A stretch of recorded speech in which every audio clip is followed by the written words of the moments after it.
Hello guys and welcome back to the channel. If you're new here then welcome as well. Today we are watching the Marco Polo story. We're starting the story anyway. Bear in mind, these are reconstructed Doctor Who episodes from ones that were aired originally and then they were lost to time due to the BBC deleting the episodes once they'd been recorded to make space for other things they've basically recorded over. They were reconstructions made both by the BBC and by Loose Cannon. So I have looked at both, and going by my own judgment and from what you guys have said, I have chosen the Loose Cannon versions to watch because personally I think they're the better ones. They look better. These ones specifically aren't the original ones that were made by Loose Cannons, which I think were potentially the colour versions that they made originally with images that they had made. The ones that we've now got are, from what I remember, called the LC39 version. The stills used in this are the Telesnaps from the original director's collection. So it's going to be interesting and it's going to be different to what we're used to watching normally, but we're going to treat it like a normal episode of Doctor Who. So if you want to watch the full version of this reaction, you can check it out over on my Patreon page. Right, join me as I watch this. I've got a coffee with some honey drizzled into it, just because I'm a little under the weather still at the moment. I'm just kind of getting over it. Got a bit of a funny something. I'm not entirely sure what it is. So yes, let's watch. By the way, this being the first episode, this is called Roof of the World.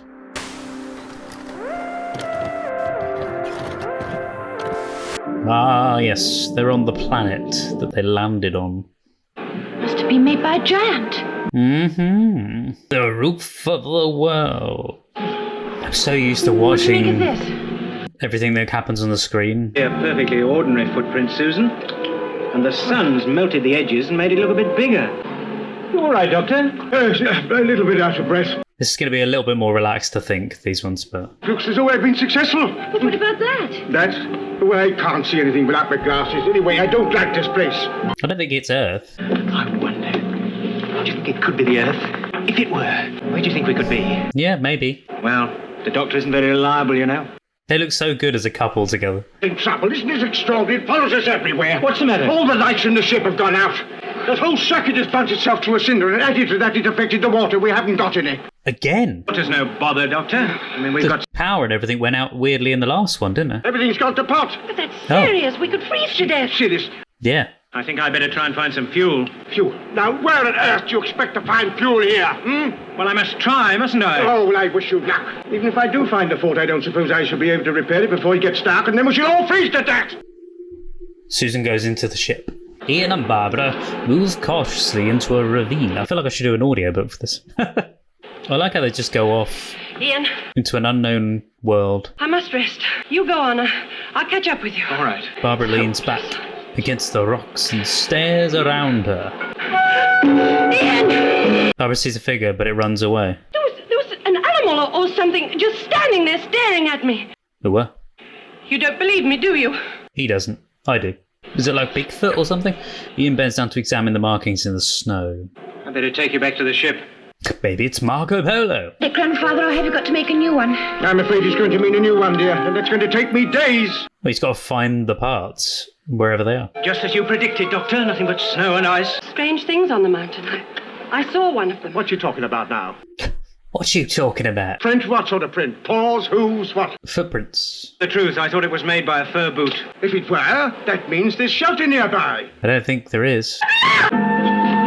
Ooh. They rush after the figure while the Doctor holds back to lock up the ship. Wonder who they were, or who the man was. Uh-oh. Grandfather! Keep still. We're travellers, lost on the mountains. Will you give us shelter? It's so intriguing seeing this all through stills instead. I take it no. The leader of the group steps forward to examine the travellers. In these parts live evil spirits Okay. who take our likeness to deceive us and then lead us to our deaths.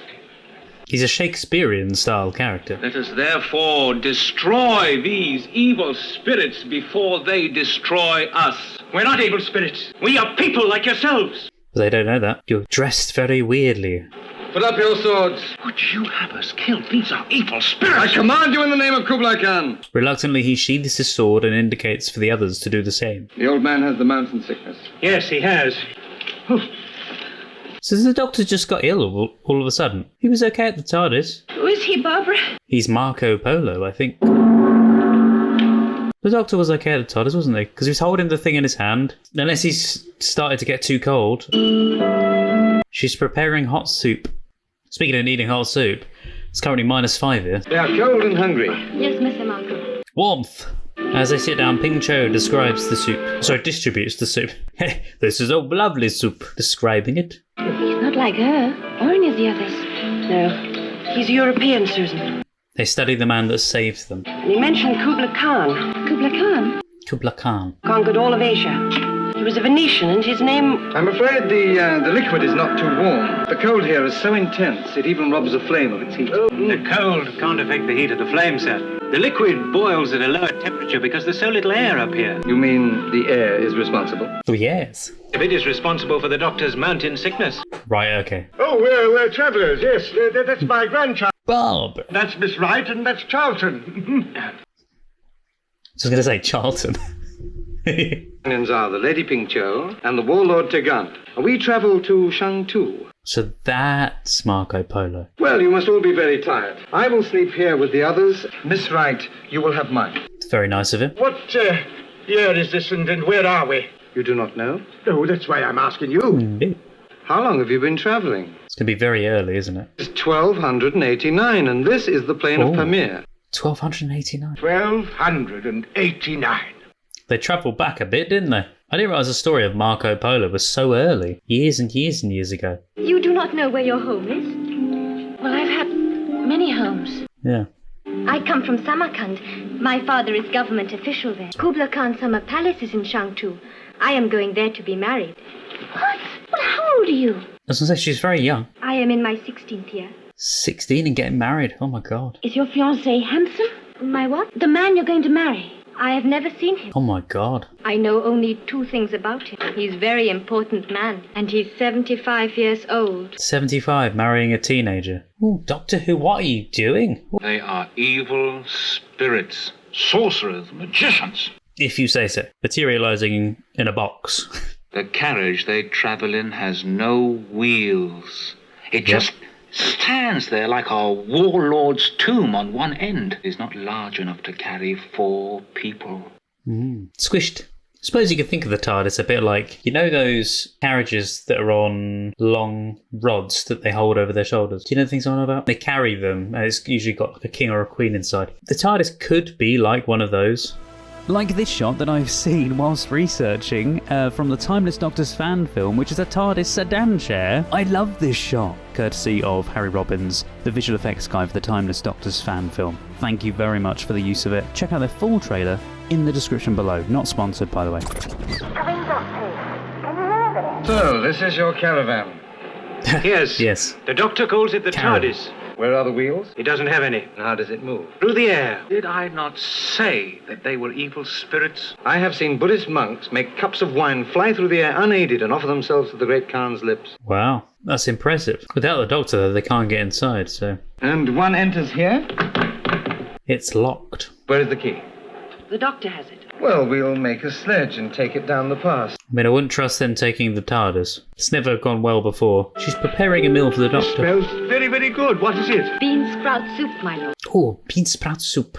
Lovely. You know, it's rather surprising to find the daughter of a high government official working as a servant in Marco Polo's caravan. Marco returns, followed by the crew. It won't take me very long to repair, a day or so, but I assure you that I shall not hold up your journey any longer than is necessary. We will be spending a few days at Lop. Lop. Lop. It's a town on the edge of the Gobi Desert, beyond Kashgar and Yarkand. I see, and you will be taking us along with you, including the TARDIS. Oh, good, that I can work as we proceed, yes. No.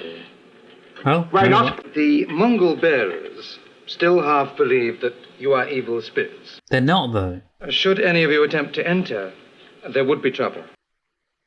Well, so then they're not allowing them back to the TARDIS? You saved our lives, Mr. Marco, and the least we can do is to respect your wishes. No one will enter the TARDIS until we reach Lop.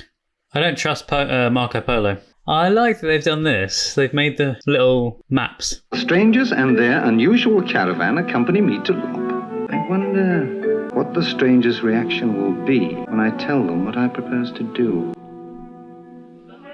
What does he propose to do? Sell them or...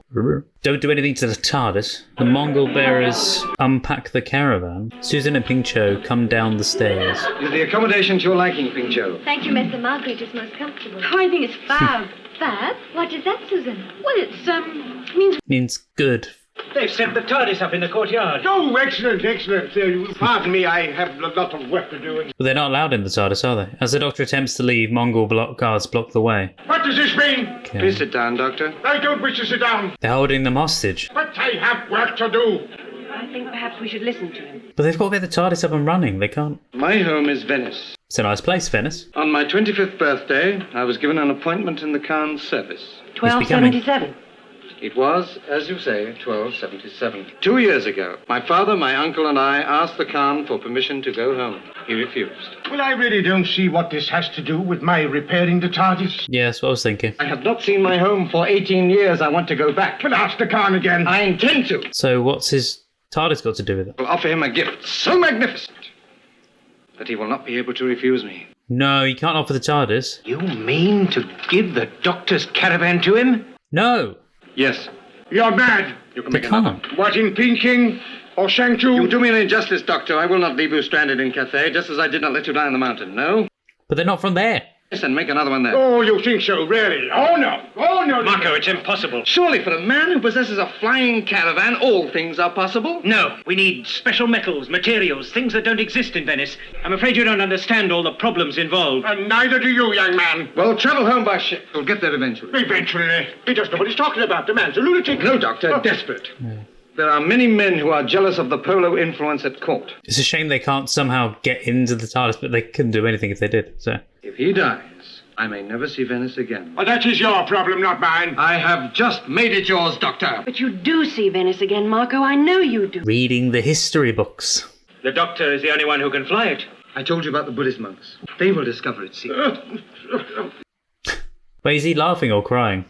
If I were him, I'd be crying. Marco, you don't I understand. refuse to listen to any more. Your caravan goes with me to Kublai Khan. It can't. Come on, come and sit down. I think he's just laughing because it's ridiculous. It's goodbye, see, he says. Why are you laughing? He means it. Was he meant to laugh? Oh, I haven't the faintest idea. Because they're laughing as well, so it feels like it was a mistake. I love it. It works for the scene though, because he's just delirious with laughter. Be careful, my lord. One drop will poison an army. Okay. I will use it well on all but the first of Marco Polo's water girds. No. The caravan sets out to cross the Gobi Desert. Now you will follow us, and on the third night, I will walk back to you. Then we're going to ride back here to Lop, wait for 2 days, and then return to the caravan to collect the thing of magic that will bring the mighty Kublai Khan to his knees. So the thing. Next episode is the singing sands. It's going to be interesting to see where this goes. It's completely different while my memory's still on it. So the thing of magic, I'm presuming, is the TARDIS. They can't take the TARDIS. They can't take the TARDIS away from the team. I don't know how they're going to try and get it back, or how they're going to intervene and sort things out. It's so interesting to see this play out in just still images and hear the audio and try and picture. It's kind of nice in some ways. It's like listening to a podcast or an audiobook and you're just imagining the scenes. The only downside with that is because I can't see things and I'm just having to kind of visualize what's going to happen and just listen to the things. I feel like I'm not saying as much as I normally would do, so apologies, but yeah, it's still a really cool storyline. But I don't like that they're taking the TARDIS away from them. So I'm assuming we're going to find out what's going to happen in the Singing Sands. There being 7 parts to this story, it's going to be interesting to see where it's going to go from here. So we're going to find out in the next episode. If you like the episode, then check out the full reactions of that over on my Patreon. You can follow along with me with the LC37 versions. I hope you really enjoyed it and hope you can join me next time. Have an amazing day. Take care, guys. Stay safe, and I will see you guys next time. Bye-bye. Multiple doctors identified. I once thought I was the last of the Time Lords. But now it seems I may have been the first. I believe I'm not even a Time Lord at all. Careful, Jenny, baby. Do not forget to click below to subscribe to the YouTube channel. I'd just like to say a massive thank you to all of my wonderful supporters over on Patreon, and that includes Roger C. Griffith, Douglas Collier, Terry V, Michael, Chris Holmes, Seth, Thomas Masters, Shoehorn1234, Res, Patrick Durr, Andrew Blount, Carlos, and Marla Mize. Plus any of you that is new to the Patreon as well.